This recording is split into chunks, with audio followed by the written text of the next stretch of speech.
Hey everyone, Erin here. Welcome back to my UCD journey. And today we're going to be talking about one of my favorite activities, which is making a to-do list.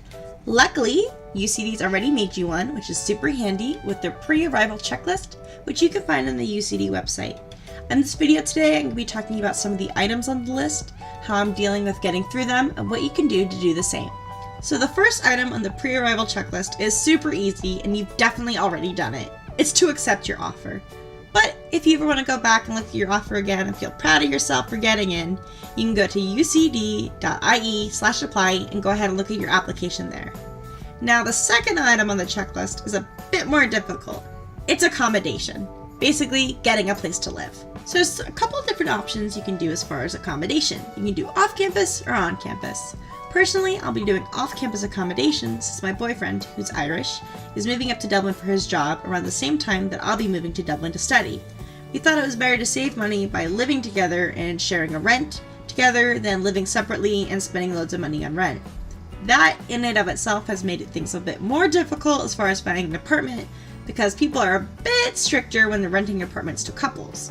But I do know that there are other people who come to study in Ireland with their husbands or wives or their families, so that includes kids. So I bet you're going through some of the same difficulties that we are. I will definitely be making a video about the whole apartment search just once we get the apartment, so I have the whole story to tell you guys.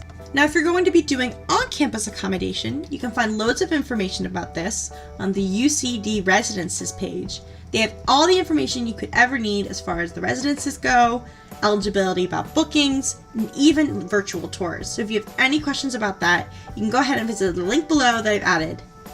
So the next item on the pre-arrival checklist is a major one. It's financial aid. Personally, I'm already sort of familiar to the aid process as I had to take some loans out during my undergrad career. But if you're not, there are loads and loads of resources you can get on the UCD website about financial aid. If you're a US student, as well as if you're not a US student.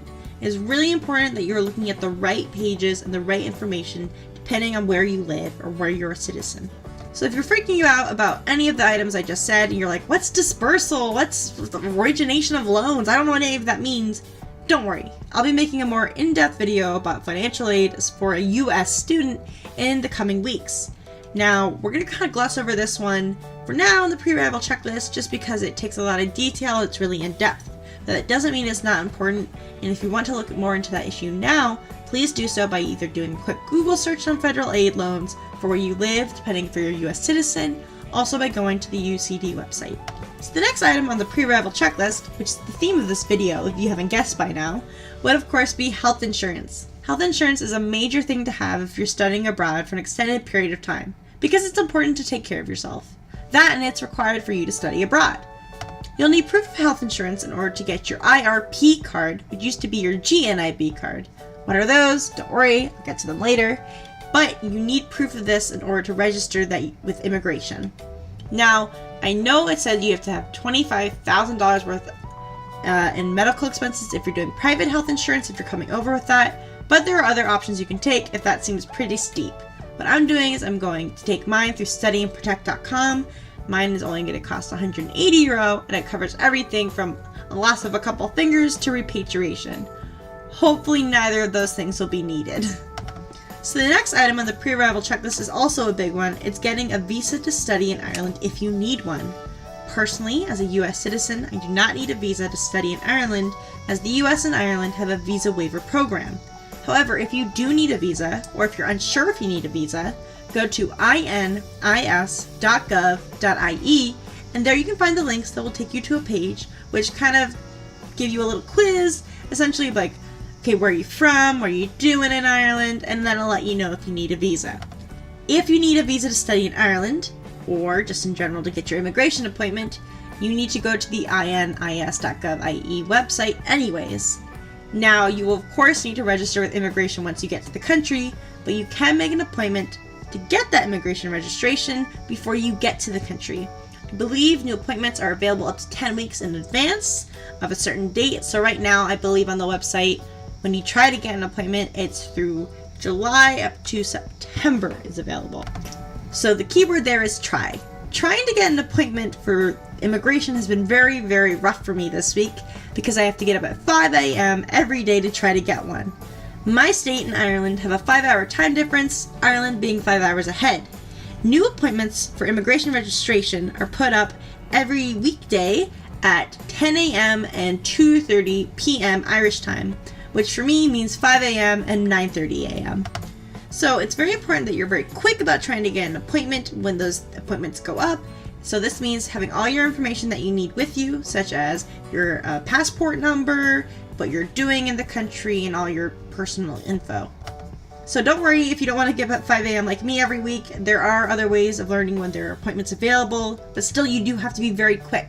These information will be included in the links down below. These were given to me by Colin Cronin, who is a UCD International Student Advisor, who has just been completely awesome this week on Twitter, helping me get all this stuff sorted. So a couple weeks back, I got an email informing me when I could register for my courses through my program, which for me is August 14th. Now, if you didn't get this email or you have and you lost it, don't worry, you can go to the key dates page on the UCD website. Just scroll down in the calendar until you find your program or your degree course, and there you can see when you can register for your courses. I just forgot about the best item on the checklist, which is arriving in Ireland. But first, you're going to need that flight. Personally, I'll be flying to Ireland through WOW Airlines, which is an Icelandic airline, which means I'm going to be flying out of my closest airport, from there to Keflavik, which is in Iceland, of course, and from there to Dublin. My flight was, I believe, somewhere under $600 and $500, which is crazy affordable, especially for a transatlantic flight. Since I'm on the East Coast, it's a bit cheaper than, let's say, if I was in the Midwest or on the West Coast. But if you are a bit behind on getting your flights, I would recommend doing so now, because the closer it is to the date you want to leave, the more expensive it will be. Now, I know I talked a lot today, especially since the sun has started to go down since the beginning of this video. So I know there's a lot of things that may have been said that you definitely want me to go more detail with. If you want to talk more about anything, feel free to just put it in the comments down below. But there will be more in-depth videos about financial aid, accommodation, and health insurance, and of course, getting your immigration appointment. Thank you again for joining me on my UCD journey. This is Erin, seeing you next time.